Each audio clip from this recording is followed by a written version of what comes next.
Hey everyone, Evan here with a process around decision making. This is something that's come up many times, gotten many questions about this around using inner reconciliation. So, in case you don't know and you're coming across this, inner reconciliation is a self directed, meditative type process. It's designed to transform your relationship with your thoughts, feelings, and emotions, help get them out of conflict with each other and working together, which of course is very well suited for something like decision making. So, if you think of something if you actually have a decision to make right now and you've been pondering this, feel free to bring that up right now and use that as sort of a foundation as I go through this process briefly. Or you can just kind of follow along and imagine how this might apply. So, the first thing to do, as far as, again, this is just to use inner reconciliation specifically around this subject. I'm not saying it's the ultimate key for all types of decision making, but I think you will find this very useful, and it's really going to address the emotional component of it. So the first thing to do when you find yourself in that kind of mental back and forth of I could do this, I could do this, you find all of your mind bouncing around, you find your feelings conflicted. The first thing to do the moment you see that happening to apply this process is to just now notice that there is emotion active. That's what's going on, that's giving the thoughts all of that energy. There's emotion and feeling active in the body once it's at that point. So once emotion and feelings are active and your body is active, that's going to be deeply coloring any type of thought process, any type of clarity. So in my opinion, the moment we realize emotion, feeling are active, that's the place to go. That's where the meat is.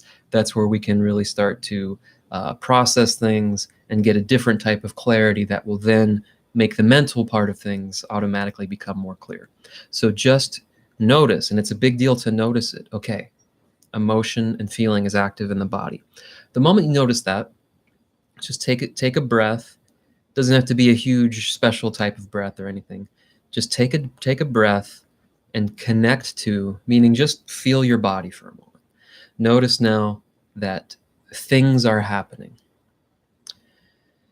And just have the attention now be more interested in these feelings and this energy and this emotion happening more than the mental process of the decision making.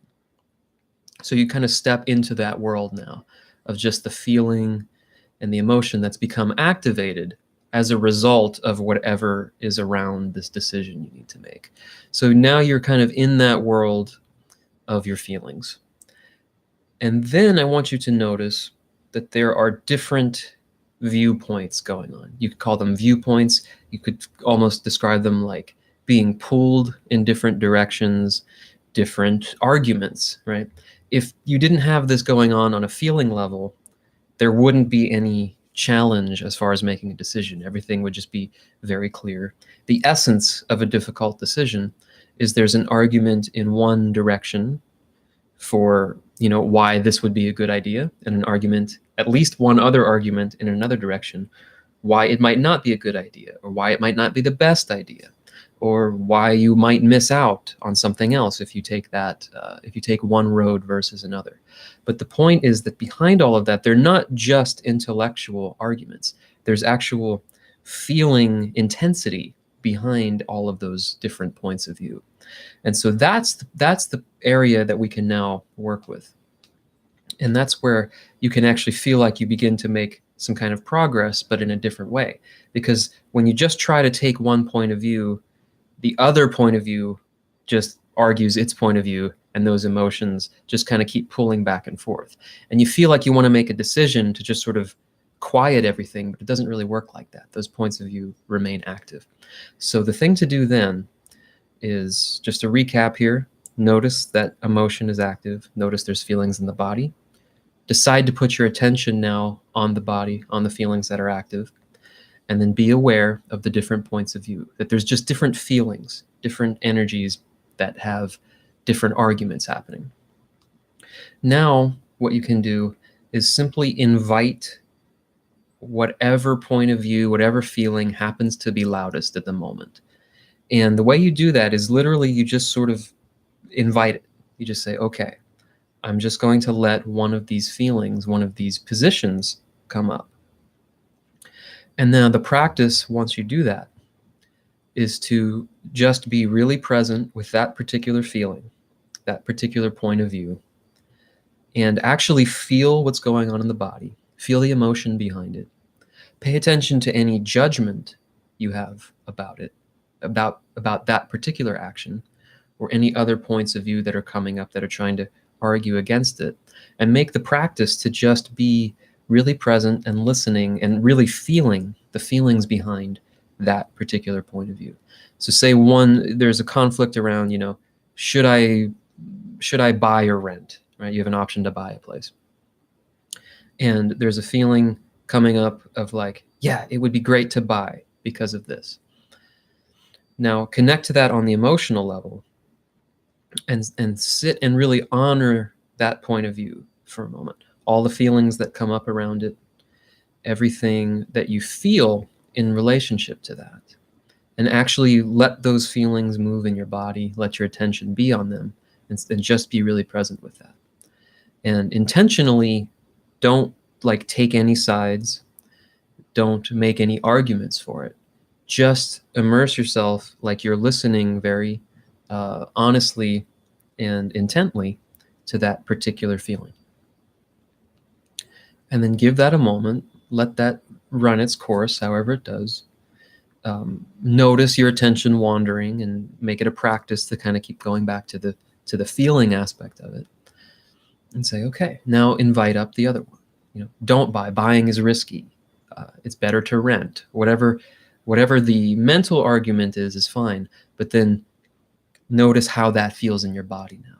Now you let that other point of view come up and really feel the energy behind it. One might feel a little more like contracted, a little more fearful, a little more not wanting. One might be arguing to not make a change in your life, for example. Now, when those types of feelings come up, it's very easy to get into judgment of them, to see them as the weaker points of view, or the ones that don't want you to change, or you give them names like resistance or holdback or weakness or fear. And that is not effective for letting this actually process, because you have a negative judgment about them. And you see them as a weakness, or you see them however you see them, right?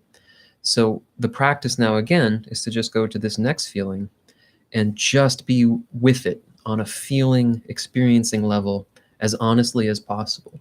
So treat its view as completely valid. Just, okay, I'm going to listen to whatever it has to say. I'm going to feel whatever it has to feel behind it. And I'm not going to let my mind take over and judge it and argue with it and label it. I'm just going to feel the energy behind this particular point of view. And if there is a feeling of fear there, let yourself feel it. Let yourself connect to that. Let that actually move through the body. Let whatever arguments or feelings it has that it feels like it needs to express to you, really let that come out. Really sit with that, feel that, and experience it. And you may find different thoughts and different feelings in the body, a whole sort of new slew of energy around that particular viewpoint, because you're really giving it time and you're really allowing everything behind it to come up. So contrast that with, you have these different feelings and points of view going on inside yourself, but in your mind you're just kind of bouncing from one to the other. Well, I could do this, I could do this. There isn't time to actually sit with them and let all the emotion and energy behind them really move and process and be heard and felt and listened to and kind of integrate into the entire process. So you let that run its course, or if you're just kind of on a time constraint, even if you just give that a moment to just, okay, feel everything associated with that. Now you just take another deep breath, take another step back, and just probe, invite, is there anything else? Any other feelings behind this? Any other points of view going on behind this? And you continue that process on this emotional, feeling, meditative type level, where you're really allowing the feelings and emotion and energy that's really kind of jumbled up and creating this feeling of, oh, it's hard to decide, it's hard to make a decision. And you're actually going to these different parts of you that are active and allowing it to really express itself, allowing the feelings, emotions, and everything behind all of that to kind of process. It can unravel. A lot of the tension between the two may begin to resolve. The point is, though, that it's happening through a result of this, of you actually feeling and being with these different feelings and emotions and energies going on in the body, so that they have a chance to actually resolve and be felt and make their case and be given proper space and time. And then the whole thing begins to feel a little less conflicted, a little less frenetic. And then from that, you may find that there's a different energy behind the subject. There's kind of a space for a new clarity to emerge on it. But I'm going to leave it just as that, just as this is a process that you can get a lot of mileage out of, and really discover a lot of things and find a lot of feelings, a lot of memories, emotions, things that can really be processed and really help you overall. You might be surprised how much meat you get out of one seemingly difficult decision, how many different points of view, how many fears, doubts, memories, associations all are actually quite active in what's creating the tension around that decision. And so by just using that as an opportunity to explore all of these different points of view, simply by connecting to the feelings and the body and the emotions behind them, how many different areas of your life you might find it begins to open up, or begins to just kind of teach you different things about yourself, simply as a result of working on that decision from a feeling level and from an emotional and body connected level, rather than just kind of the mental, this, should I choose this or that argument.